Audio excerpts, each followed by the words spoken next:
Antes de você assistir esse vídeo, eu quero te dar um comunicado. Sou o pastor Daniel Batista, da Igreja Cenáculo da Fé para as Nações, e queria fazer um convite especial para você que está nos assistindo. Passa pelo nosso site, horadaverdade.com, site oficial da nossa igreja, onde nós vamos ter um encontro marcado ali todas as quintas-feiras às 8 da noite e aos domingos 7 da noite nos nossos cultos ao vivo. Nosso ministério com compromisso de transmitir todo o conteúdo desse culto para a edificação do teu coração. Horadaverdade.com, vou ficar muito feliz de te conhecer, de poder estar junto com você, com certeza, num só corpo, numa só fé, num só amor ao nosso Senhor e Salvador Jesus Cristo. Um beijo, um abraço, te vejo lá.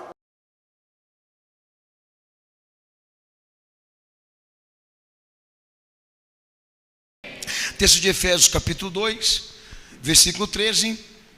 Mas agora em Cristo Jesus, vós que antes estava longe, já pelo sangue de Cristo chegastes perto. Pois ele é a nossa paz, o qual ambos os povos fez um, e destruiu a parede da separação, a barreira da inimizade, que estava no meio, desfazendo na sua carne as leis dos mandamentos, que consistiam em ordenanças para criar em si mesmo um novo homem, fazendo a paz, e pela cruz reconciliar ambos com Deus em um só corpo, matando com ela a inimizade. Quem crê nesta palavra dá glória a Deus? Quem crê nela dá glória a Jesus? Pode se assentar, Deus abençoe todos vocês. Amém? Amados, o meu Senhor pediu para tratar sobre esse termo e fazemos compreender e entender o peso disso, que é o ministério da reconciliação. E hoje que vai ser pregado aqui a todos vocês, é importante para construir esse caminho de razões que nos leva a ser de Cristo ou se tornar um cristão. Posso dizer a vocês que hoje, na atualidade, dificilmente você vai se deparar com um indivíduo que ele tenha a compreensão de por que ele está dentro de uma igreja cristã. Não só por deficiência, né, ou irresponsabilidade dele, mas porque a liderança também não quer explicar, e não convém explicar, porque o evangelho puro do nosso Senhor não é comercial. Não gera poder e riquezas, tá? Quem prega a palavra de Cristo com verdade e profundidade não fica rico pregando, gente, tá bom? Então hoje você vai, aliás, se você fosse em busca de alguma pessoa bem esclarecida, por que Jesus morreu na cruz e o porquê ela está aqui, é um milagre você se encontrar com alguém que te explique isso, porque a maioria, infelizmente, tornou a cruz uma insígnia de autoafirmação e poder. Não é o caso que eu vou fazer com você hoje aqui, porque meus interesses com o meu Senhor é tornar claro para você o que Ele te propõe e as razões que te levariam a ser dele. Vamos dizer o seguinte: não há opções. Então não há forma melhor de se construir um entendimento sobre o evangelho que Jesus pregou, começando por isso que eu vou falar aqui agora. A razão dele vir à terra e se encarnar na semelhança de um homem comum para nos servir com a vida e morrer por nós é simples. Toda a raça humana, qualquer homem que foi parido de uma mulher ou nasceu de uma mulher, como Adão e Eva representam, né, os pais dessa criação, todos são objetos da ira de Deus. O pecado não pode ser ignorado quando nós pregamos a salvação de Cristo, porque é a maior razão dele ter vindo a essa terra e nos servir no propósito que cumpriu. Mais ou menos isso. É impossível nós tratarmos sobre a salvação dele separadamente dessa realidade, o pecado. Obrigatoriamente nós temos que falar sobre isso.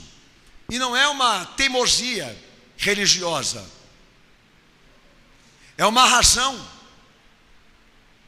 que realmente traz entendimento para saber o porquê ou os motivos que fizeram Deus estender o seu braço em direção a mim e a você e todos que já existiram na raça humana pelo Filho que doou. Então o que te trouxe aqui nessa igreja hoje e o que deveria fazer você continuar vindo à procura do que Ele pode fazer na tua vida é o fato de que sem Ele você já está condenado, tá? Nós não pregamos salvação para ninguém ficar rico, ninguém prosperar ou ser alguma coisa aqui, e muito mais se autorrealizar. A proposta do Evangelho, para que Jesus tenha um peso de significância a você, é o fato de você se ver sentado num tribunal, com Deus querendo julgar você, sem lhe dar direito algum de defesa. É uma das propostas mais maravilhosas do Evangelho.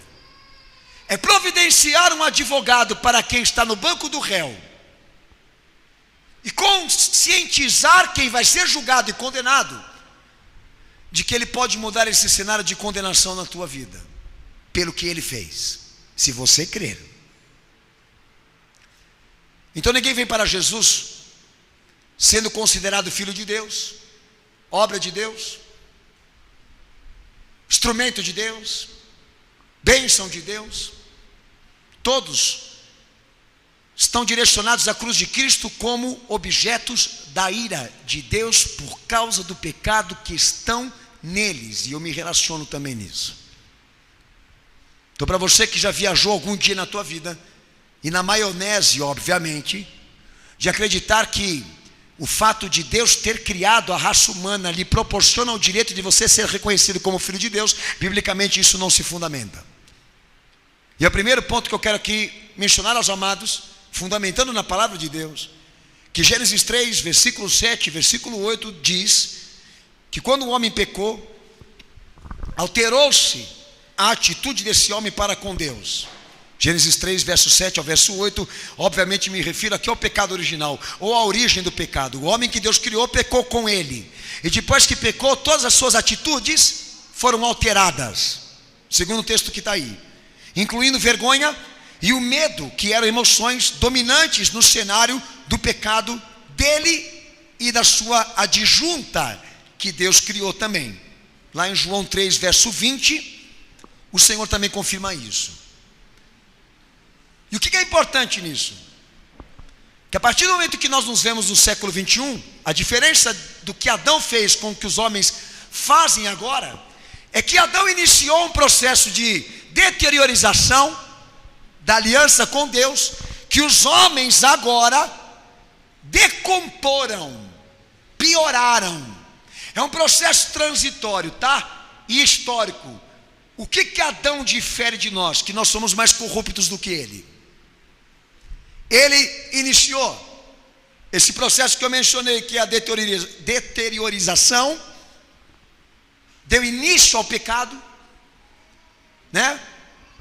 Deu início à modificação da atitude do homem que Deus criou, e nós fizemos isso piorar, porque somos a decomposição do que ele fez, somos piores do que ele. Eu já vi brincadeiras do tipo, quando eu tiver uma oportunidade vou bater em Adão porque ele pecou. Isso é ridículo, porque não quer dizer que ele foi o primeiro homem a pecar, que faz ele ser o culpado de toda a raça humana, tá? A Bíblia também dá esclarecimento sobre isso. Ele pecou, obviamente foi o primeiro homem a pecar, mas todos nós pecamos posteriormente igual a ele, tão igual ou então tão pior. Então a corrupção, em relação ao que Adão fez contra Deus, ela é mais ou menos a decomposição, não mais só um processo de alteração de aliança com Deus, mas de decomposição, ou seja, de fazer o homem ser bem pior do que Adão fez, tá? Tanto que eu vou até citar aqui rápido para você poder entender. Vergonha e medo não tem na corrupção. Vergonha e medo tiveram no cenário de Adão, mas não tem no nosso. Ninguém sente medo e ninguém sente vergonha do que faz de errado hoje. Isso é corrupção. Corrupção sistemática. Se você gosta de estudar, pesquise. O que é uma corrupção sistemática? É quando o sistema não vive mais sem corrupção.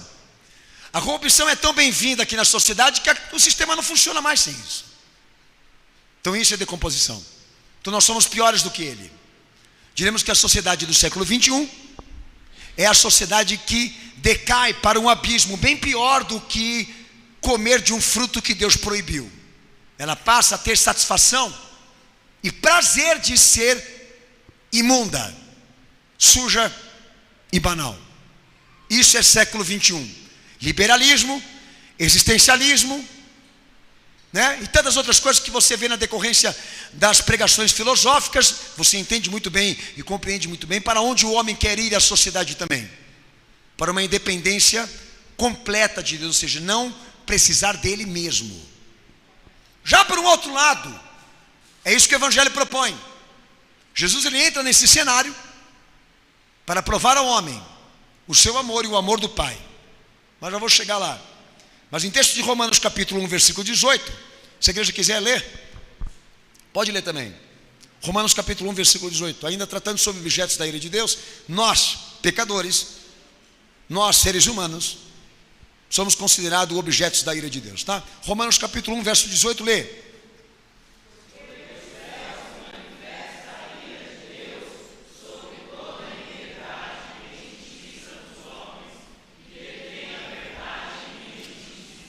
E tanto como fala Gálatas 3:10, Efésios 2:3, Romanos 5:10, Romanos 11:28, textos que você pode anotar depois quando você ouvir a reprise desse culto.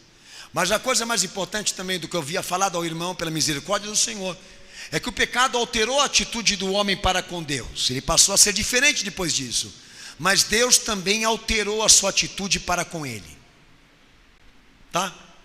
Não foi só o homem que mudou depois disso, quando o pecado entrou na história.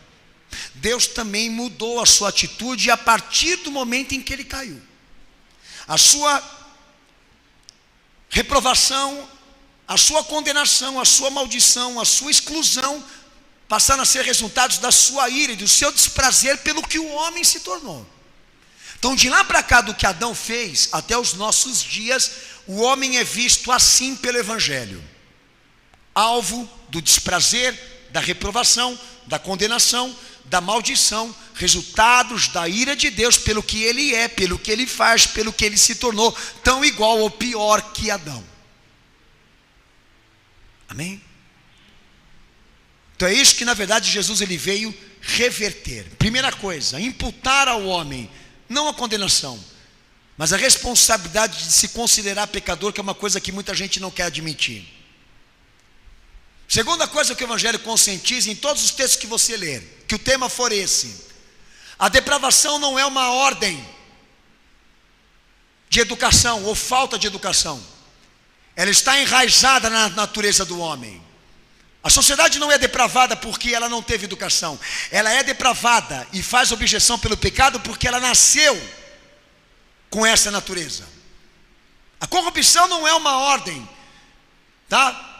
De problemas, de déficit mental, psicológico ou de educação, volto a dizer de novo. E não são gestores que vão consertar a situação desse mundo. Porque biblicamente, o Evangelho certifica, o pecado é um problema mundial, universal. A depravação é um comprometimento de ordem de natureza. Não biológico, mental, mas de natureza, está enraizada no homem.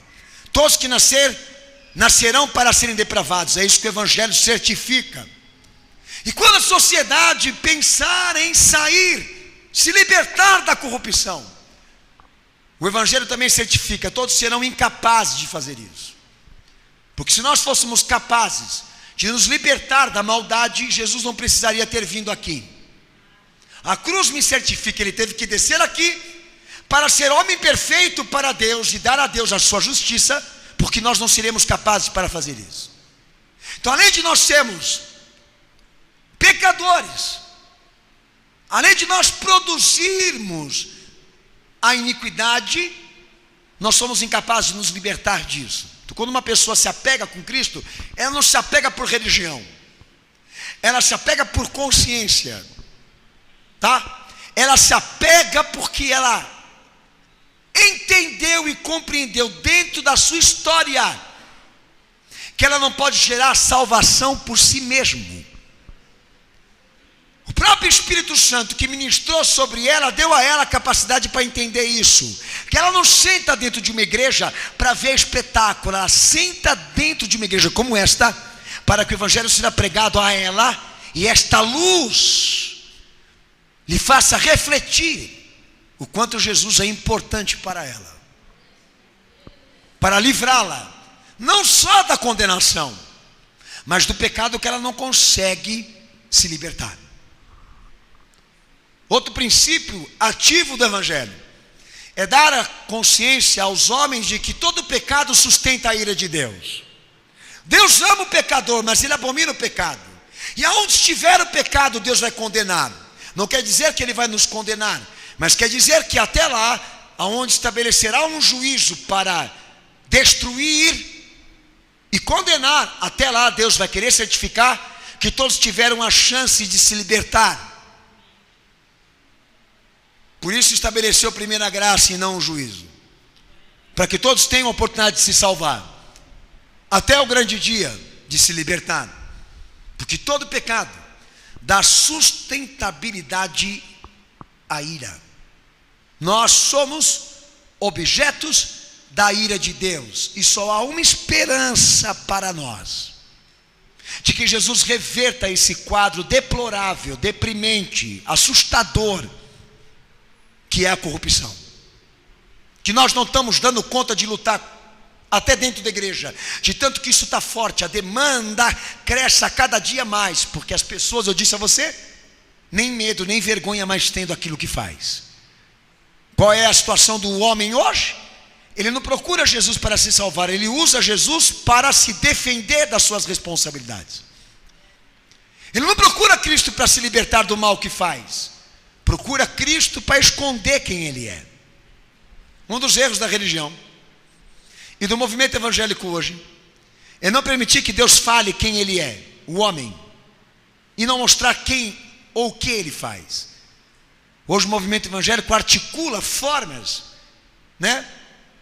táticas, de fazer encobrir tudo isso que eu estou te pregando até aqui na vida das pessoas, para que elas não sintam culpa, para que elas não sintam remorso, para que elas não sintam o peso da responsabilidade e vivam aquele ar de graça de que vão ser salvas de qualquer jeito e fazendo o que dá na telha, não importando o que são ou o que fazem, porque Deus é amor e todos vão se salvar da mesma forma. Conceito perverso, maligno. Por quê? Porque é um dos princípios do convencimento do Espírito Santo na palavra. Todo pecado gera sustentabilidade à ira de Deus. Por isso, Cristo, porque Ele não é uma rota de fuga, mas a libertação para o mal que você não consegue se libertar. É Ele.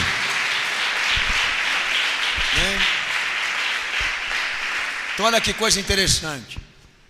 Então a reconciliação, ela passa a ter motivos de ser pregada para pessoas que aceitam essa doutrina de que são incapazes, depravados, destituídos, objetos da ira de Deus. Eu não vou pregar reconciliação para quem acha que é bom. Eu vou pregar o evangelho para quem considera ser pecador e olha em Cristo a esperança da sua salvação. Não há motivos para eu jogar estas pérolas, que é o evangelho do meu Senhor, para pessoas que não têm o prazer de escutar isso. Você é um miserável, um pecador, que precisa do médico que Deus elegeu para te curar.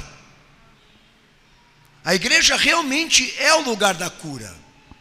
A igreja de Cristo realmente é o lugar da libertação. As razões que fazem as pessoas entrar aqui é o fato de que elas não estão libertas, de que elas ainda não se sentem puramente salvas, de que elas ainda necessitam e precisam da graça de Cristo, da sua justiça, porque são insuficientes. A igreja nunca vai ser um templo de homens perfeitos, de homens puramente santos, de homens puramente retos, porque perde o significado completo, que é Cristo. Porque nós somos miseráveis e incapacitados, nós estamos aqui. Por isso que esse culto está acontecendo e está sendo desenrolado sobre nós, porque nós reconhecemos que não somos santos. Agora, se tem igrejas por aí onde fala-se que o povo que vai lá é um povo perfeito, um povo santo, eu pergunto para você aqui nessa noite, qual a razão então de que Jesus permaneça no meio deles, se eles não precisam mais de nada? Até um texto, até que é onde Jesus ele fala a Laodiceia, uma igreja que existiu na época primitiva, que ele censura o fato dela não se sentir mais nada em falta. Não fazia dela uma mentirosa só, né? Mas uma inconsequente. Porque é uma inconsequência você dizer, eu não peco. É uma inconsequência você falar, eu não tenho erros. Então a Bíblia diz, aquele que fala que não peca e que não tem pecado, a verdade de Deus não está nele. Porque você pode pecar até com pequenas coisas, até coisas que não possam te levar ao inferno, mas você peca. Só o fato de você desejar o mal e querer o mal já é uma razão para você se prender aos pés de Cristo, para que Ele te dê força para resistir. Só o fato de eu ter esse desejo ainda me dá razões suficientes de me derramar na presença dEle e dizer, Senhor, tem misericórdia da minha vida, porque eu não quero me sujar de novo, tendo em vista que o Senhor já me purificou. Eu não quero me eslamear de novo. Então dá força para que eu não caia, porque ainda vejo este mal e esta maldade batalhando contra o meu corpo e querendo me arrastar para lá, da onde o Senhor me tirou. Então enquanto Jesus não voltar, a igreja vai jejuar, a igreja vai orar, a igreja vai vigiar, ela vai buscar todos os recursos na graça que Jesus ensina nesse livro, para ter força, para ter capacidade espiritual dele, para não voltar a fazer aquilo que ela fazia antes, quando não tinha em sua vida. Então o dia que eu não precisar mais dele, o dia que eu não tiver mais nada em falta, o dia que eu não tiver mais pecado, não há razões pela qual eu permaneça aos pés dele, porque já sou autossuficiente. Nunca meça com vara o tamanho da tua dignidade, da tua santidade em relação aos outros. Nunca queira ser melhor ou mais suficiente do que os outros, porque tudo que nós fazemos a nível de bondade, tudo isso é graça dele, não é mérito nós. Amém ou não? Amém. Aqui nós não temos esse palavreado, eu sou ou eu faço. Tudo são ações intermináveis dele na nossa vida, tudo é obra dele. Sabe a coisa mais linda, a coisa mais bonita na vida do crente? É ele poder pregar e anunciar o que Jesus fez na sua vida, e dizer àquele que está distante disso, venha, porque ele pode fazer o mesmo com você se você crer. Nós não temos uma igreja feita de santos, mas uma igreja feita de crentes. Tá? É diferente. Abre o texto de 1 João capítulo 2 versículo 2, a igreja vai ler esse texto em nome de Jesus. Se a reconciliação, que é um termo ativo e objetivo do Evangelho, amém? 1 João 2, verso 2, não pode ser anunciada para justos, mas somente para objetos da ira de Deus.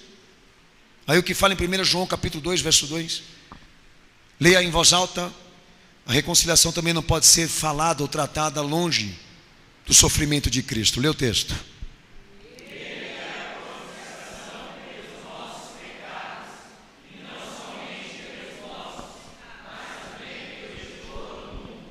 Amém? Qual foi o objetivo de Deus em enviar o seu Filho na terra? Reconciliar a humanidade.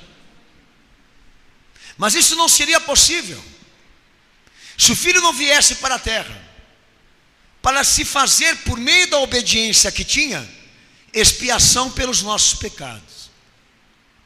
Não há condições de se falar sobre reconciliação separado do sofrimento dele, porque todos os benefícios que estão ali prometidos na salvação que o Evangelho prega, todos eles só foram possíveis porque Jesus se fez homem de sofrimento, homem de dor, homem de padecimento, sem mal nenhum ter feito. O profeta disse que sobre ele e os seus ombros caiu a iniquidade de todos. a condenação que nós merecíamos da parte de Deus caiu sobre ele, porque o propósito de Deus era isso: por intermédio do homem perfeito que o seu filho seria, reverter esse quadro deplorável de homens incapacitados. Ele assumiu a frente dessa ordem que estava comprometida. Você entende? Ele assumiu a frente dessa ordem que Deus agora quer estabelecer, por meio de um poder que chama para si coisas loucas, coisas vis, deploráveis, condenadas, jogadas pelos homens, que a sociedade não quer mais. Cristo chama para si mesmo, porque é obra de expiação por todos estes, por cada um destes pequenos pecadores, miseráveis, excluídos, condenados. E eu não falo de classes, eu falo de admissão.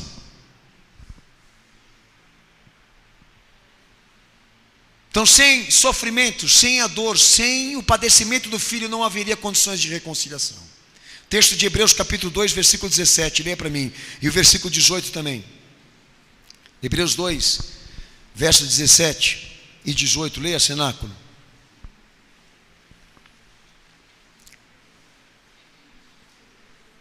Pode ler.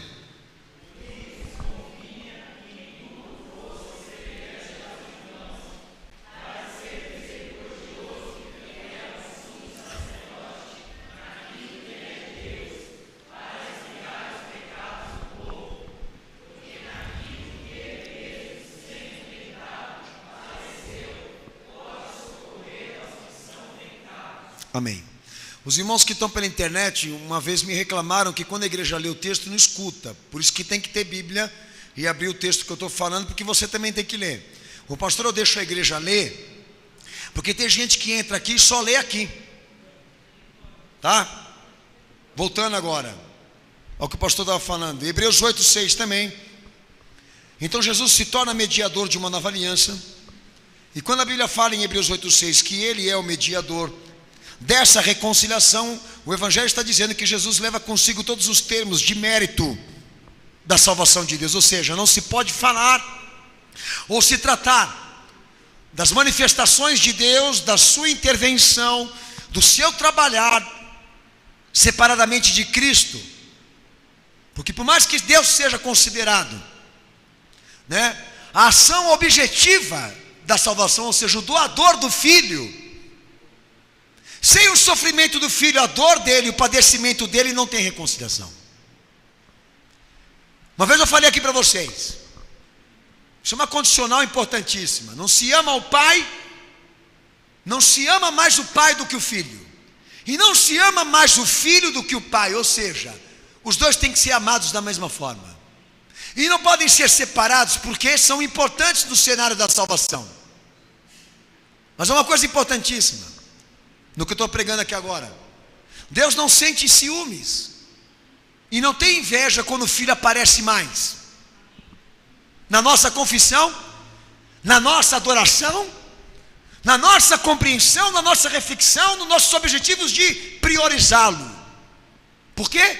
Porque o Pai se glorifica em tudo que o Filho recebe agora, e ele se realiza na medida que o Filho recebe os seus. Ele não tem problema com isso. Conceitos monoteístas são perversos, porque o Evangelho coloca o Pai e o Filho harmonizados para buscar o mesmo pecador, o mesmo miserável. Jesus é a imagem do Deus invisível, ele é a plenitude desse Deus que nós não vemos, por ser invisível. Ele é o ponto disso nas nossas vidas. Então Deus não vai ter problema se você orar em nome de Jesus Cristo, ou então batizar em nome de Jesus Cristo, porque Ele é o mérito de todos os benefícios da salvação desse Deus. Ou seja, sem Ele você não pode participar, e sem a crença nele você está excluído. A igreja ela tem o ministério da reconciliação. E não há como nós chamarmos pessoas para esta reconciliação sem certificar de que elas já são crentes, de que Jesus Cristo carregou o pecado dela também, de que Jesus Cristo é a porta disso, para dar entrada à graça de Deus, que antes de você chegar a ela, você vai ter que passar por Ele. Nós não fizemos objeção e escolha por Ele porque somos religiosos. Volto a dizer isso, porque a salvação, ela veio por intermédio da propiciação, da expiação que Ele representou. Ou seja, ela chegou para nós porque Ele morreu por você.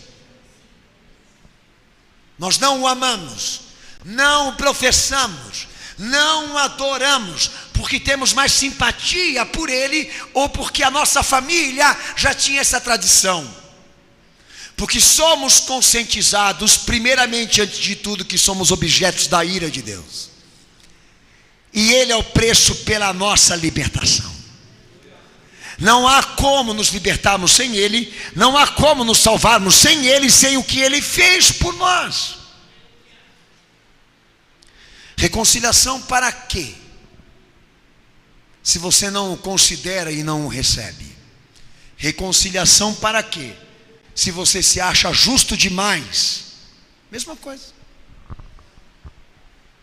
Hoje as pessoas falam, Jesus entra na minha vida por negócio, Jesus entra na minha vida por realização sentimental, Jesus entra na minha vida por razão estética, alguns por autoafirmação religiosa. Eu não, eu me converti a isso que eu estou pregando aqui. Percebi que nas mãos de Deus eu seria esmagado, porque eu não tinha a justiça que Ele pedia. E em Jesus vi a minha carta de alforria para ser liberto dessa prisão de condenação por meio do que Ele fez por mim. É o que me prende agora de não ir embora. Para onde eu vou, se eu preciso dEle? Para onde eu irei, se só Ele tem esta palavra para me pregar? Se só Ele tem esta mensagem para me anunciar? Se só Ele morreu por mim e me amou assim, se fazendo pecado e pecador para me salvar. Você entende quanto Ele é importante para você? Sabe por que muita gente se desvia da fé? Porque infelizmente deixa de se enxergar. Por isso a fé se tornou um objeto de felicidade alheia, e não uma pregação de redenção. Para que proporcionar reconciliação? Para um povo que quer prosperar em cima da corrupção. Manda todo mundo embora para casa, vai passear, filho. Assiste o Domingão do Faustão, porque você merece um tempo de Salomão. Não é Jesus que você está querendo. Você está querendo a fórmula do teu sucesso. Nós pregamos a reconciliação, porque Ele morreu e expiou o sangue do perdão sobre os nossos pecados e nos cobriu de graça, não de justiça ou lei, mas de graça, de amor, de resgate. Essas palavras me prendem a Ele, me seguram nele, me levam até a Ele. Dizem para mim o quanto é importante no cenário da minha vida e da minha história. Quando Jesus olhou para os discípulos e disse a eles: vocês não querem ir com esses que estão me abandonando? Pedro disse a ele o que vocês já estão acostumados a ler: mas Senhor, para onde nós iremos, se só o Senhor tem a palavra da vida eterna e da salvação para pregar? Os templos estão cheios de homens e do ego. Mas o Senhor é quem acolheu perante Deus os perdidos, os desgarrados, os condenados que assumiram isso e que agora estão usando o recurso da cruz e da graça e do seu sofrimento não para fugir dessa realidade, mas para enfrentar essa realidade que se chama corrupção, porque querem salvar sua alma, querem se salvar da condenação e da ira de Deus. Pois diz lá o texto de Apocalipse que a primeira morte é a morte física, mas a segunda morte é a morte da condenação. E é esta morte que nós tememos aqui, aquela pela qual Deus dará, não os homens. Como disse meu Senhor, não temas aqueles que podem fazer o teu corpo padecer, mas tema aquele que pode fazer o teu corpo e a tua alma queimar no fogo do inferno. Amém? Por isso ele é a porta. Quem quiser a graça vai ter que passar por ele. Aleluia. Hebreus capítulo 5, versículo 9. Melhor dizendo, Hebreus 2:10. Então Jesus, por intermédio do que foi, do que fez, do que obedeceu, do que cumpriu, ele passou a ser autor da salvação. Ou seja, a salvação é mérito dele, não nosso. Vem para nós por meio do quanto amamos e cremos nele. Amém? O mérito é dele, por isso que ele está distribuindo. Amém, Jesus? Amém. Você quer entender o significado do pão partido na Santa Ceia? Quer entender? Por que nós partimos o pão na Santa Ceia? Porque nós estamos exatamente lembrando disso, que foi por intermédio do corpo dele, do que ele ofertou, que nós estamos recebendo permissão. É mérito dele, não nosso. Ele está partindo conosco o seu pão, o seu corpo, e dizendo para nós: o que eu fiz alimenta as expectativas de que Deus pode fazer alguma coisa na tua vida. É mérito dele. Ele é o autor. Ele é o autor. Lê o texto.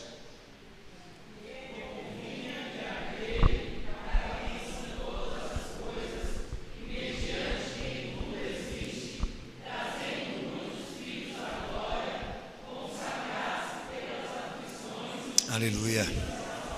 Uma ordem estabelecida por intermédio do que ele falou, do que ele fez, do que ele cumpriu. Amém? Amém, Jesus? Isso é a igreja, tá? Que foi feita, construída a partir do corpo e do sangue dele, da oferta dele. A igreja não é de ninguém. Isso é a igreja. Que fala em Hebreus capítulo 5, 9 também. Que em Efésios 1, 3 também diz que faz parte da pregação do Evangelho, ou seja, do Evangelho.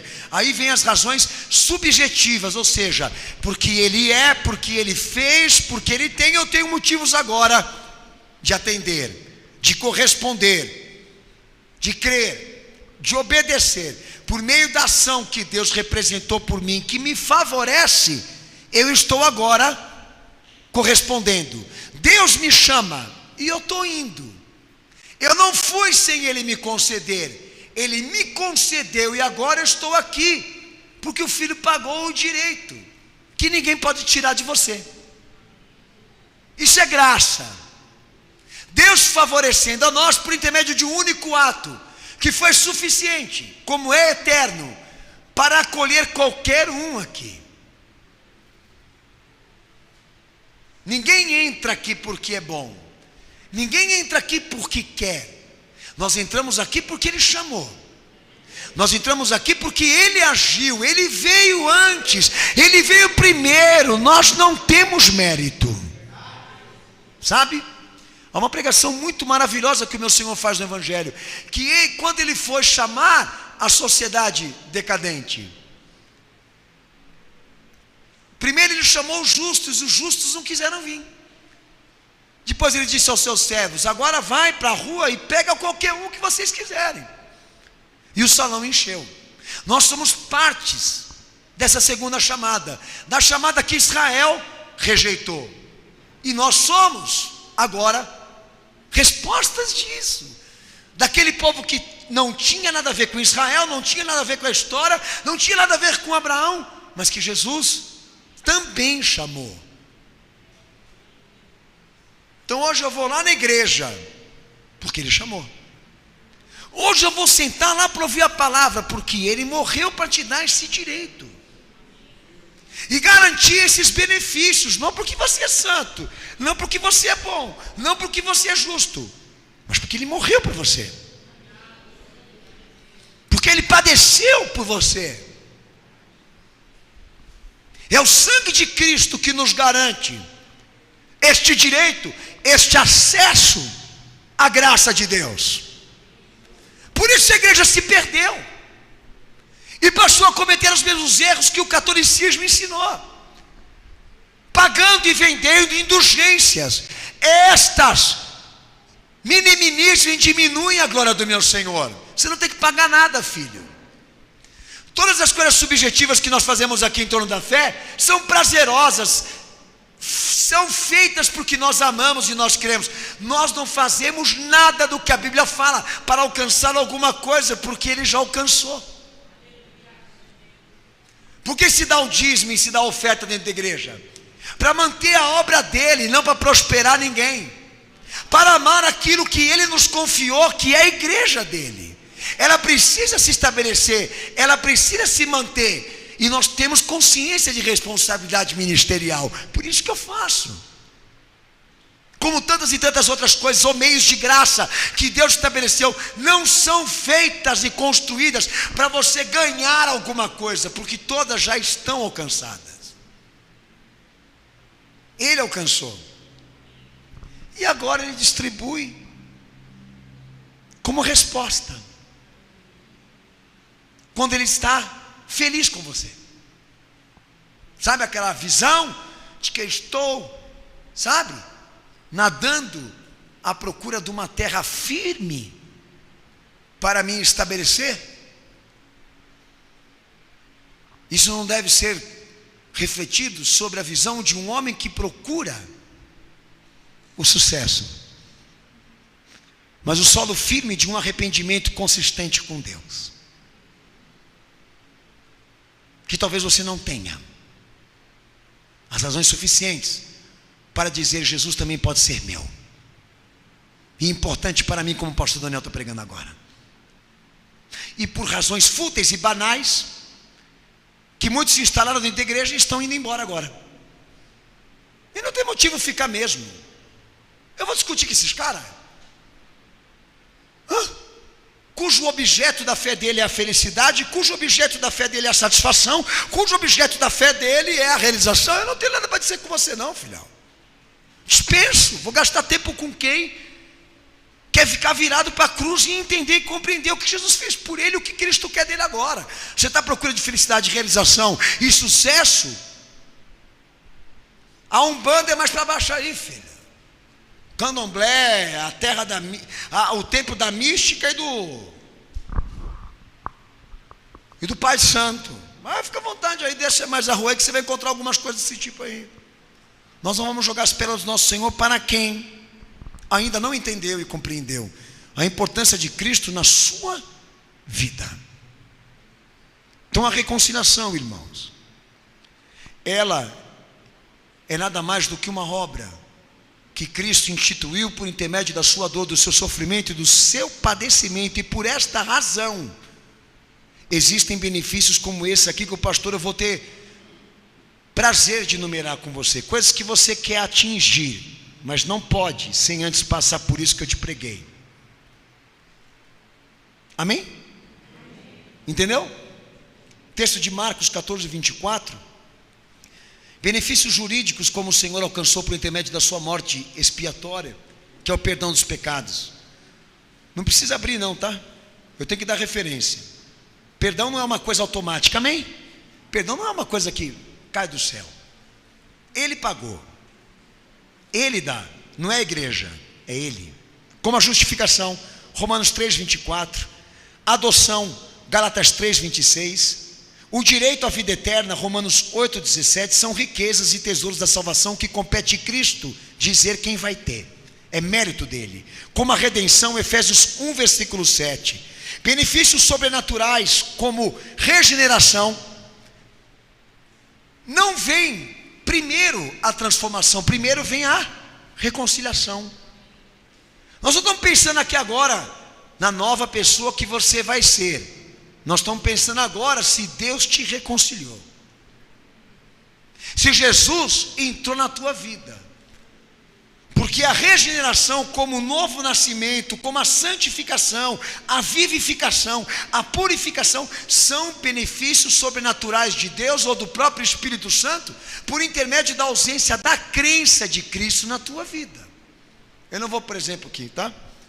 Orar para uma pessoa e dizer: Jesus transforma, Jesus liberta, Senhor vivifica, Senhor restaura, Senhor isso, Senhor aquilo, toma, pega, toma, pega.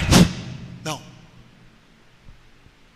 Porque todos os benefícios, todas as riquezas da salvação é mérito dele. Então ele vai distribuir isso de acordo com a fé de cada um aqui, ou seja, do quanto você foi capaz de atingir essa confiança nele, esse amor nele, essa capacidade de querer ter uma vida por ele. Sabe, a igreja se tornou uma representante da salvação da vida das pessoas, e você tome muito cuidado com isso.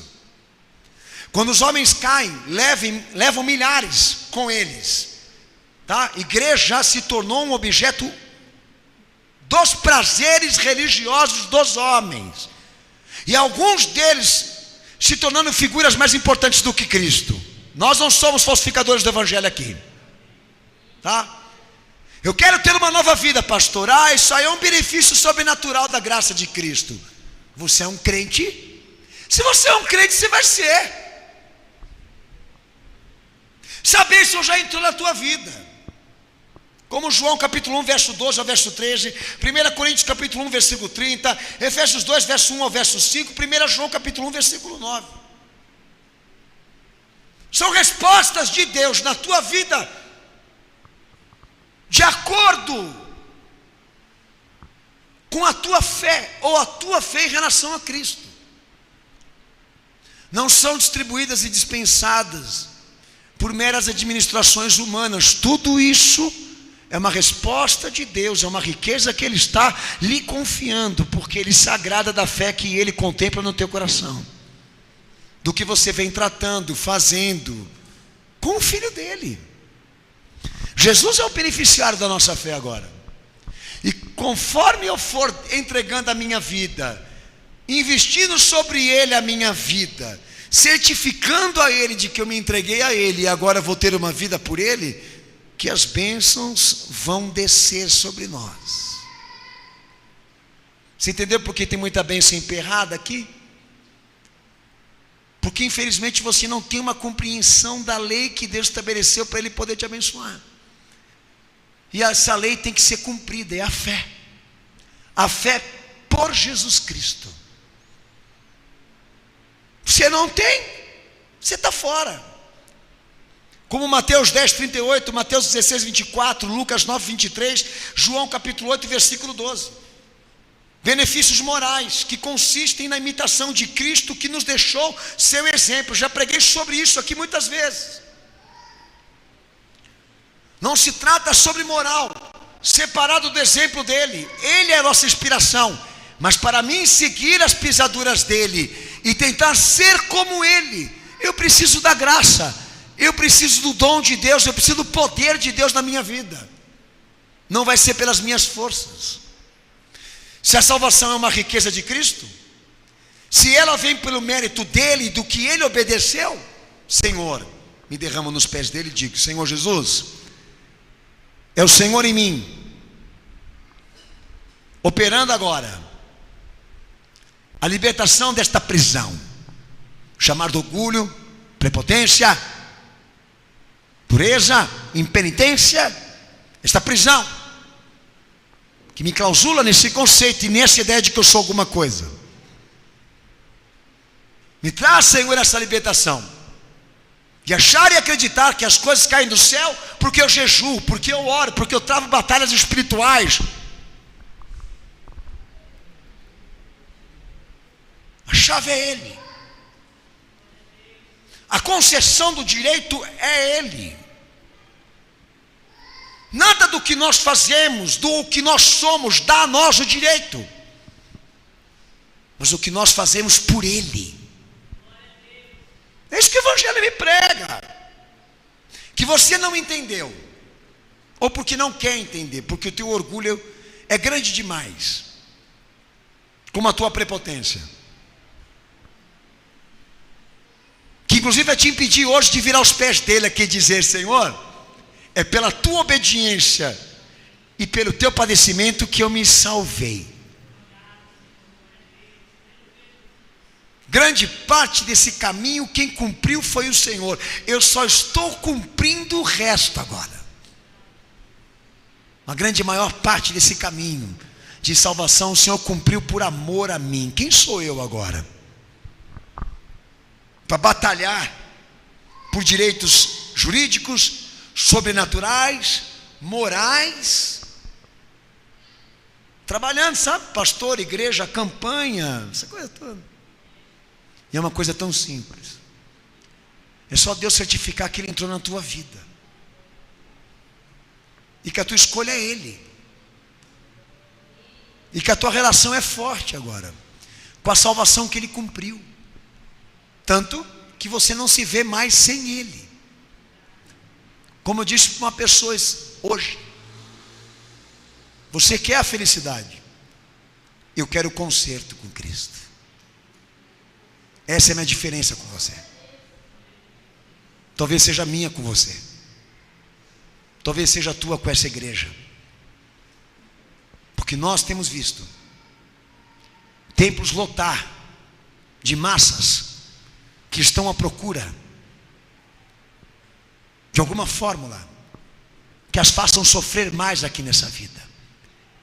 Mas a igreja que prega a redenção de Cristo, esta está vazia, porque os homens agora fogem dos problemas econômicos, das doenças, dos males da vida, mas a igreja que prega a redenção procura fugir da ira futura de Deus, fazendo isso, tornando Jesus a coisa mais importante da sua vida. Marcos 14, 24 fala de benefícios econômicos, a inauguração da nova aliança que Cristo cumpriu, a libertação da lei de Romanos 7, versículo 1, a desvinculação das exigências legais e culturais do judaísmo, Gálatas 3, 28, Efésios 2, 11, Colossenses 2, 14, benefícios econômicos. Sabe o que é isso? Está barato demais, porque o pior Ele cumpriu. Para nos dar um caminho objetivo, Ele cumpriu o que todos nós não teríamos competência para fazer. Uma das coisas que mais Paulo debateu, a circuncisão, aquelas vertentes do judaísmo que queriam exatamente impor à cultura judaica os cumprimentos jurídicos da lei. Jesus cumpriu cada uma delas para nos dar o mais importante da lei no Evangelho, que é o que? A justiça, a compaixão, a misericórdia, a verdade. E os judeus ficavam malucos, porque eles se prendiam nessa coisa toda de ter nascido dentro de uma terra santa e de terem uma cultura mais histórica e primitiva do que a nossa. Daí Jesus veio e pá! E disse o que, Israel? O caminho é mais estreito, mais apertado, porque enquanto você se preocupa em lavar as mãos antes de comer, Deus estabelece um novo tempo, onde Ele quer que os homens façam isso com o seu coração, quando vão em busca de adorá-lo. Enquanto você se prende aí nessa questão jurídica, cultural, de circuncidar o macho, o prepúcio antes de se tornarem pessoas desenvolvidas, aí foi um fundamento de Paulo. Deus se preocupa em circuncidar o coração do homem do pecado e do desejo pela iniquidade. Aleluia, Jesus. Por isso o caminho é estreito e apertado, porque não basta você ser religioso, é necessário você ser dele. Muitos vão tentar entrar, mas não vão conseguir, disse o meu Senhor, porque estreito é o caminho e a porta que conduz para a salvação, Mas larga é o caminho e a porta que conduz para a perdição, porque muitos vão entrar, que infelizmente é o caminho da religião. Mas o caminho da salvação é apertado exatamente por essa questão, porque nada Deus faz sem Ele. João 16:33, os benefícios físicos dessa salvação: a vitória sobre o mundo, a vitória sobre a morte, 2 Timóteo 1:10, sobre o inferno, Colossenses 15, versículo 15, Apocalipse 1:18, sobre Satanás, Lucas 10:18, sabe aquela coisa toda? Satanás, você está amarrado, destruído, eu te amarro, vem cá, totó, dá a patinha, filho, para de viajar. Eu já falei, tem gente enrolando página da Bíblia para fumar pacal, tá? Para de viajar. Estou rasgando o Salmo 119 para fumar um. Só pode mesmo, porque você está com umas ideias malucas aí. Acho que agora você tem que derrubar o diabo. Ele já está derrotado, já foi vencido. A tua vitória sobre ele se deve ao fato de quem você ama agora e serve agora. Para de viajar. Sabe, eu fiquei muito tempo na minha vida como pastor me preocupando em repreender o diabo na vida dos outros. Cheguei na conclusão que a melhor coisa é pregar Jesus para os outros, porque pela fé eles vão se libertar.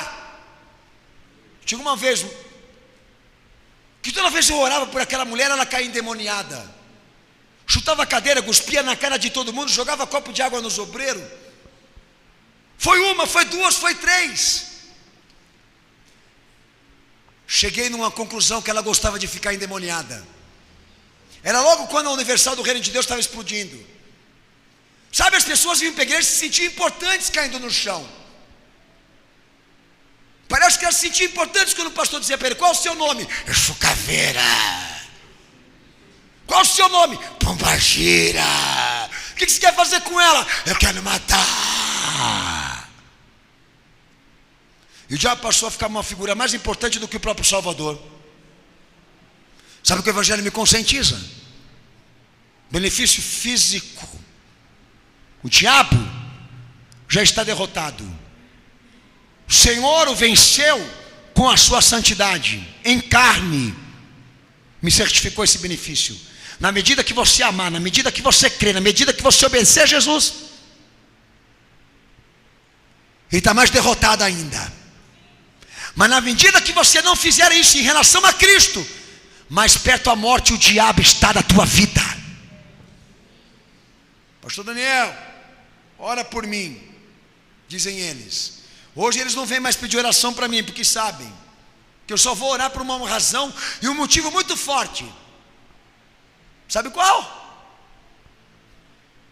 De certificar que Jesus é bom na vida dele. Porque não conhece o Evangelho, não conhece a palavra, não sabe de nada. Eu recebo quem vem assim aqui na minha igreja dessa maneira, com imposição de mão. Os que conhecem o Evangelho, que já estão com o entendimento da palavra, eu não preciso estender a mão em cima de você, filho, porque se eu estender a mão em cima de você, eu estou te fazendo você ser mais fraco do que você já é. Logo, logo eu vou estar com um monte de irmão na carroceria, levanto, e muitas vezes vocês sonham isso, pastor dirigindo um ônibus e todo mundo lá no banco. Agora eu virei motorista.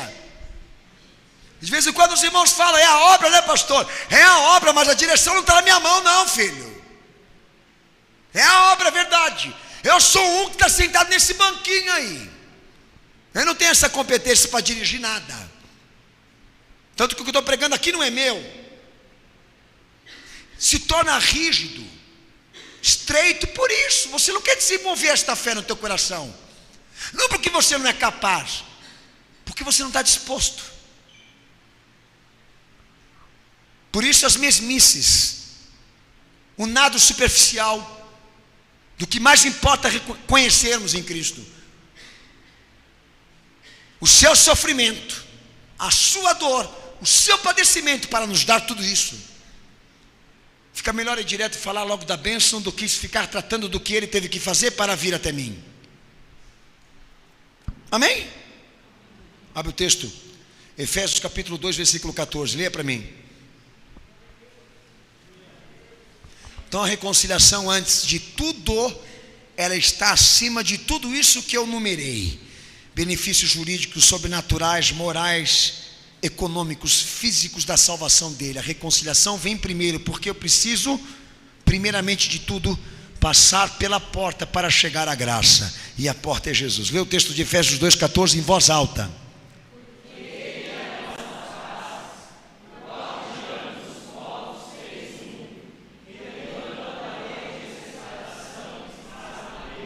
Daí vem o primeiro texto que nós lemos aqui, amém? Aonde entrar o termo da reconciliação? A Bíblia vai estar exatamente orientando aqueles que leem e querem estar por dentro da salvação de Cristo, ou como participar disso tudo. Que o homem não precisava somente ele ser reconciliado, mas Deus precisava se reconciliar com ele. O conceito é bilateral. Sabe aquele conceito panteísta de que agora todos nós precisamos nos arrepender, nos reconciliar perante Ele, porque foi estabelecido um tribunal de condenação, e se nós não fizermos isso, Ele vai nos condenar. Seguir Jesus e viver a fé pressionado a um tribunal de condenação não é fé. Faça objeção e escolha por um Deus que me amou, não que quer me forçar agora, mas porque me amou. A fé não é uma imposição, a fé é um chamado. Jesus não é uma obrigação, Ele é uma prova de amor. Assim constrói o Evangelho para a minha vida o conceito do Deus que eu estou adorando aqui. Aquele que veio a mim antes de eu ir até Ele, e quebrou a barreira da inimizade, e destruiu a barreira da inimizade, por intermédio do que o Filho fez, porque Ele procurava se reconciliar comigo, por meio do Filho, não só eu e você com Ele. Uma prova de amor, não um tribunal de justiça. Uma salvação imposta pelo temor da condenação, sabe? O que talvez esteja no coração de muita gente aí. Não, mas uma salvação que é prazerosa, que é honrosa, porque eu fui amado por Deus assim, e agora eu quero amá-lo como Ele me amou. Agora eu quero me reconciliar com Ele como Ele também se reconciliou comigo, não do mal que fez, mas da bondade que fez, da justiça que operou. Essa é a trajetória que nós temos que iniciar com Cristo. Dele veio primeiro, não nós que estamos indo para Ele. Ele bateu na porta. E se alguma coisa acontecer, nós vamos abrir. A iniciativa foi dele. O primeiro ato foi dele. Ele percorreu todo esse caminho olhando para nós. E agora nós vamos abandoná-lo? Esse conceito de que eu estou buscando Deus, buscando, dá sentido de que você o perdeu, de que Ele está longe. O Evangelho diz para mim: você não precisa buscá-lo, porque Ele está perto. Você só precisa considerá-lo, recebê-lo, porque Ele está batendo na sua porta. Meu Senhor disse isso. Ele pregou sobre isso. Deus não está distante, Ele está perto. O ato de um Deus que ama é assim. Nada vai alterar. Guarde. Jesus não veio acalmar os ânimos de um Deus que está irado. Esse Deus também ama. Jesus não é o equilíbrio de um Deus que quer matar. Ele é a prova de um Deus que ama. forçar exatamente esse conceito de que nada nos separa dele, nós nos afastamos dele, porque ele sempre vai estar perto. É você que não o escuta. Deus precisava se reconciliar primeiro, antes de nós nos reconciliarmos com ele.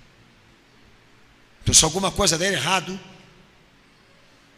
nós falhamos, não ele. Romanos 3:25, lê o texto. Romanos 3:25, pode ler.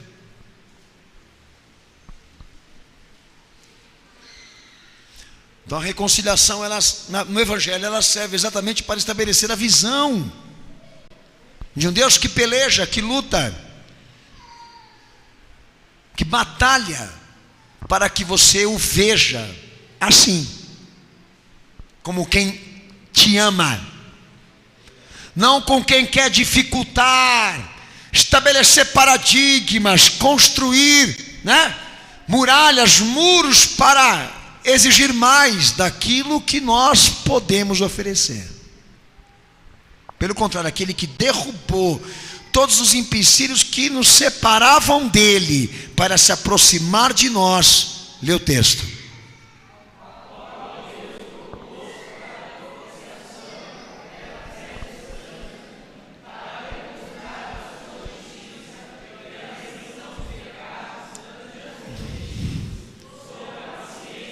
Amém?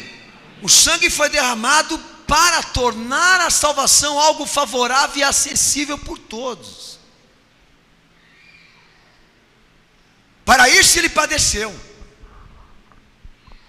para quebrar as barreiras que nos impediam de chegar até ele. E ele entendeu que por intermédio do Filho ele tinha que vir até nós e bater na porta e dizer para o dono desse coração: eu morri por você, entreguei minha vida para te dar vida. Quero ser teu Senhor, quero ser teu Salvador, quero ser a tua vida. E se você abrir a porta do teu coração, eu vou entrar e vou cear e semear contigo dentro do teu coração. Então toda atitude e ato de Deus favorável a isso, ele vai cumprir, ele vai lutar, ele vai batalhar. O que pode acontecer no processo da salvação é esse cara não abrir a porta, que é o que na verdade muita gente está fazendo aqui, tá? Não é por falta de recurso ou de atitudes e atos favoráveis de Deus a este homem que o fizeram não se salvar. É o contrário, é porque ele não quis fazer nada em resposta ao que Deus fez por ele. Estou batendo e ele não quer abrir. Está aí cheio de razão, está aí cheio de princípios, cheios de ideias, cheios de valores, cheios de opinião. E Jesus é uma das opções que ele tem agora. Por isso que ele está emperrado na condenação. Não porque Deus odeia ele por ser um pecador, não porque ele peca demais que Deus não possa amá-lo. Nada altera o amor de Deus, lembra? Não. É porque Jesus bate na porta e ele não quer abrir.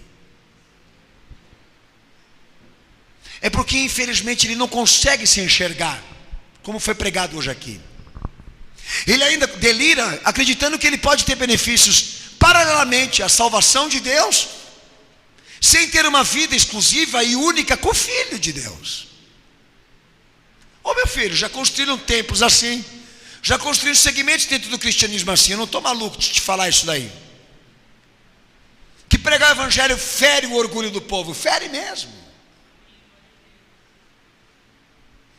Nós estamos aqui para se arrepender e se reconciliar do mal que a gente fez, e ele do mal que ele não fez, da bondade que ele queria fazer. Ele veio primeiro, é isso que o evangelho me fala. Você não está aqui para se reconciliar só, não, para Deus também se reconciliar com você, te receber. Por isso está na porta, porque ele quebrou as barreiras que te impediam de você ir até ele.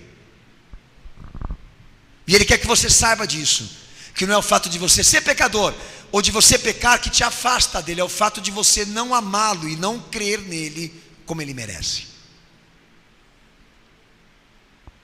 Por isso você está sendo condenado. Então não há nenhum propósito de cumprir batismo, nenhuma razão subjetiva de obedecer, de cumprir as exigências, de fazer um seminário, como vai ser feito agora, a partir do domingo aqui no Cenáculo da Fé, se Jesus não for a coisa mais importante da tua vida. Se você continuar nutrindo a ideia de que Deus te ignora, de que Deus está longe de você, de que Deus está distante de você, de que você chama e Ele não escuta, você pede a Ele e Ele não te ajuda, essas coisas todas de conspiração ao que eu estou pregando aqui. Deus não vai falar por causa de chantagem emocional. Deus não vai falar porque você está o pressionando. Deus não vai falar porque você está o desacatando. Deus não vai falar na tua vida porque você está dizendo assim: eu só creio no Senhor se o Senhor descer aqui na terra aqui e me mostrar ou me der um sinal. Meu Senhor disse para os judeus: sinal nenhum virá, a não ser este. O Filho do Homem, o Filho de Deus pregando para os espíritos que estão em prisão, como Ele cumpriu e fez. Não haverá outro sinal, a não ser o da cruz. Se contentem, Ele está à porta e bate. Se você abrir, se você conceder tua vida ao serviço dEle, viver por Ele, você vai participar dos benefícios que Ele tem em mãos agora. Distribuirá de acordo com a tua fé. Caso não haja fé, caso não haja abertura, caso não haja entrega, caso não haja rendição a Cristo, você está excluído e separado por causa disso. Não porque você é um pecador, não porque você se sujou, não porque você é uma imundícia, porque Jesus está sendo desprezado por você. Romanos capítulo 5, versículo 9 ao versículo 10. Leia esse texto, por favor, em nome de Jesus. Uma relação de paz entre Deus e os homens por intermédio do Filho. Ele estabeleceu, independentemente das coisas. Ele quer, independentemente do que os homens façam. Ele é um Deus de paz, Ele é um Deus de amor. Ele é um Deus de reconciliação, Ele é um Deus de comunhão, independentemente do que os homens são ou do que eles façam. Por isso está à porta e bate, para que eles deixem Ele entrar, ou então sejam condenados porque o rejeitaram. Lê o texto.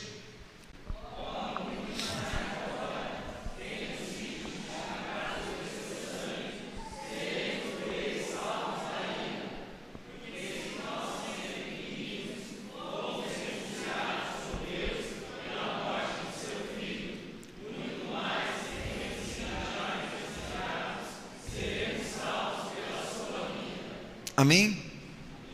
Amém ou não? Amém. Lembra, Deus não deixa de amar.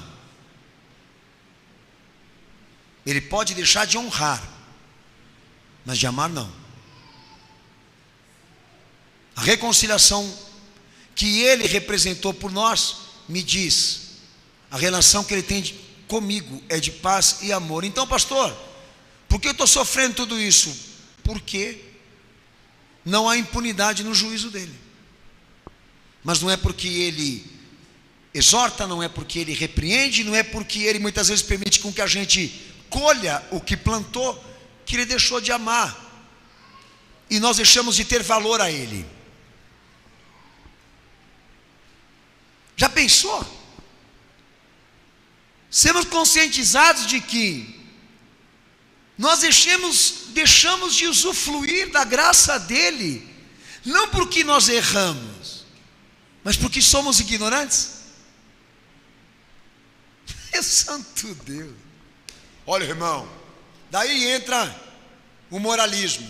Meu irmão, o negócio é o seguinte: da maneira como você jejua 40 dias e 40 noites, você cumpre a consagração direitinho, porque lá no final os anjos vêm e servem. Não é sistemático não, filho. Isso é teórico. Olha, 40 dias e 40 noites o Senhor cumpriu para deixar para você a fórmula. No final, os anjos vêm e servem carro, casa, dinheiro, beleza, vitória de tudo quanto é tipo que você pode imaginar. Vamos jejuar. É aquilo que disse aos amados irmãos. A reconciliação está acima de qualquer recurso ou benefício, porque é por meio dessa entrada que eu vou ter acesso. A entrada que eu me refiro é isso aqui: é ter uma relação com o Pai e com o Filho, que harmoniza. E harmonia aqui quer dizer: Deus é amor e morreu por você, e quer te libertar e te curar da corrupção que te destrói agora. Aceite Jesus Cristo como único Senhor e Salvador da tua vida. Abra o teu coração e receba o que Ele vai te falar. E Ele diz: quem quiser me seguir, tome a sua cruz, renuncie a si mesmo, vem e me segue. Tenha uma vida por mim. É o passo da consagração. E Deus tornou favorável para que isso se cumpra em você, mesmo você sendo sujo, mesmo você sendo imundo. Ele pode fazer essa obra na tua vida e te dar razões suficientes para te libertar. Pode crer nisso. Mas agora eu estou aqui preocupado porque não aconteceu isso. Eu queria saber a razão, pastor. A razão pela qual você não conseguiu se salvar não se deve ao fato do pecado que você ainda faz, mas o fato de você não crer nele ainda suficientemente para que ele te liberte. Nós não somos bons naquilo que nós fazemos, nós somos crentes. Que Deus me livre dessa ideia. Deus se afastou de mim, Deus me abandonou. Não, Ele está perto. A sua comunhão, o seu amor, o seu desejo ardente por cada um de nós não se altera, mesmo a gente estando errado. Ele mantém batendo na porta. E o problema aqui é que você não abriu.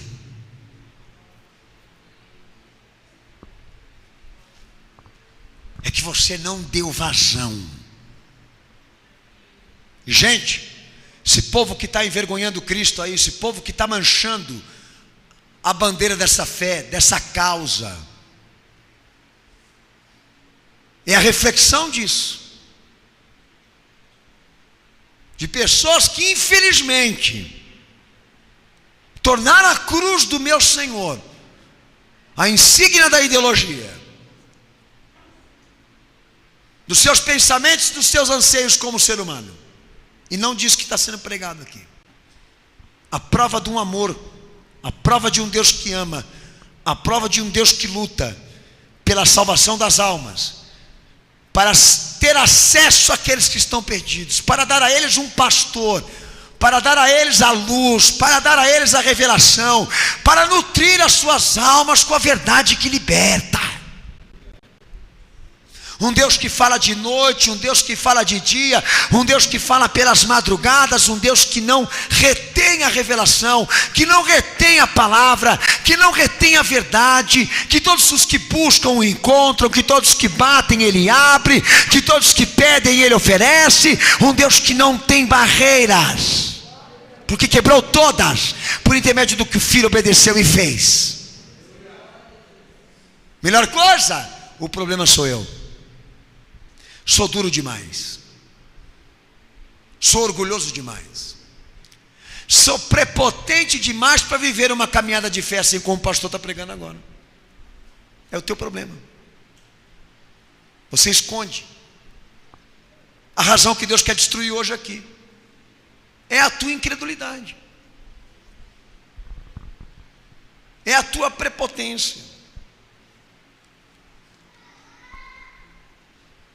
Então vocês podem ficar tranquilos quanto a essas igrejas que dizem que o pecado impede vocês de ir até Ele, ou dele vir até nós, porque não tem fundamento bíblico não, minha gente. Lembra? O pecado dá sustentabilidade à condenação e à ira de Deus.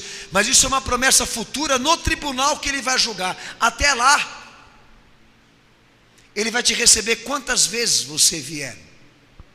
E vai te perdoar quantas vezes você pedir isso. Mas se você não valorizar, se você não tornar Jesus essa importância, lá na frente você não vai se salvar, é assim. Mas não porque Ele deixou de amar, não porque Ele deixou de receber, não porque Ele deixou de atender, não porque Ele deixou de ouvir a oração de alguém aqui, mas porque você não abriu a porta e não amou quem Ele te deu para ser teu Salvador. Lembra o que o nosso Senhor disse?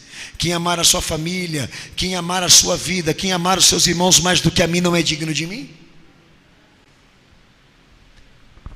Quando nós damos o lugar de Cristo para outro, daí Deus tem ciúmes. Porque isso que você está substituindo Jesus na tua vida vai te condenar. Ele não tem mérito, seja lá como é o nome dessa coisa aí. Quando Deus disser, aparta de mim, maldito, para o fogo eterno. Quando Deus esmagar a sociedade como se pisa em uvas, que João viu, que saía sangue. Um Deus irado, como fala o Apocalipse, como disse o nosso Senhor, separando o joio do trigo e as ovelhas dos bodes. Ali é Deus cumprindo as razões condenativas sobre um povo que o desprezou, sobre toda uma sociedade que quis ser autossuficiente e não precisou do seu amor e da sua graça. Toda uma sociedade que Deus amou e eles fingiram que esse amor não existia. Por isso a condenação virá. Não porque os homens pecam ou são pecadores, mas porque eles desprezaram o que Cristo fez. Eu já ouvi aqui de irmãos aqui na igreja dizendo: pastor, eu não tenho força para a igreja. E desde quando você precisa de força? Talvez física. Para vir aqui, você tem que ter razões para isso. E eu falei de algumas delas aqui, que faz a gente cantar, louvar, pregar, ensinar como eu estou fazendo aqui agora. Porque Ele existe. Porque Ele tomou o nosso lugar. Porque Ele estabeleceu um tempo de paz, de aliança com o seu sangue. Abriu o caminho, rasgou o véu, quebrou a separação, aniquilou o tribunal por um espaço de tempo, porque quer que todos saibam que Deus amou o mundo de tal maneira que deu o seu único Filho, para que todo aquele que nele creia não pereça, mas tenha vida eterna. E a condenação do mundo é essa: é não crer nele. Meu Senhor disse: tomai sobre vós o meu jugo, porque ele é suave e leve. Aprendei de mim, disse o meu Senhor. Sabe por quê? Porque esse caminho é para quem ama, é para quem crê, não para os fortes, não para os justos, nem para os sábios, mas aqueles que fizeram a escolha por Ele. Se você está distante, venha, porque Deus está perto. Se você está longe, venha, porque Ele está te chamando. Se você enxerga na tua frente que existem barreiras para você ir até Ele, já quebrou todas. E a única razão que te prenderá a não ir aos braços de Cristo hoje é o teu ego, o teu orgulho e a tua prepotência. Não o fato de você estar sujo demais. Já preguei e me disseram: pastor, eu não vou porque eu não estou pronto. E o que você quer dizer com isso? E quem está pronto para ele?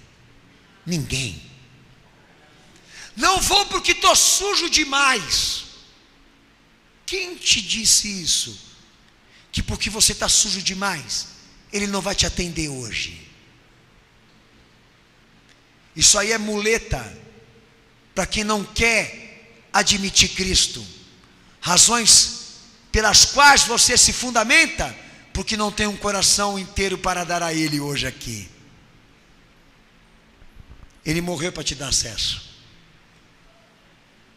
Ele sofreu para te dar o mérito e o direito. A porta está aberta e Ele de braços abertos. Só não vem quem não quer. Só não vem quem é orgulhoso demais para viver por Ele. Amém, cenáculo?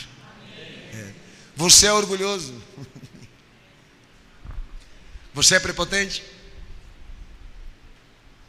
Os sujos, os imundos, são mais fáceis do que os orgulhosos. Para ele, o pecado não é a razão, é o coração. Abaixa a tua cabeça, fecha os olhos.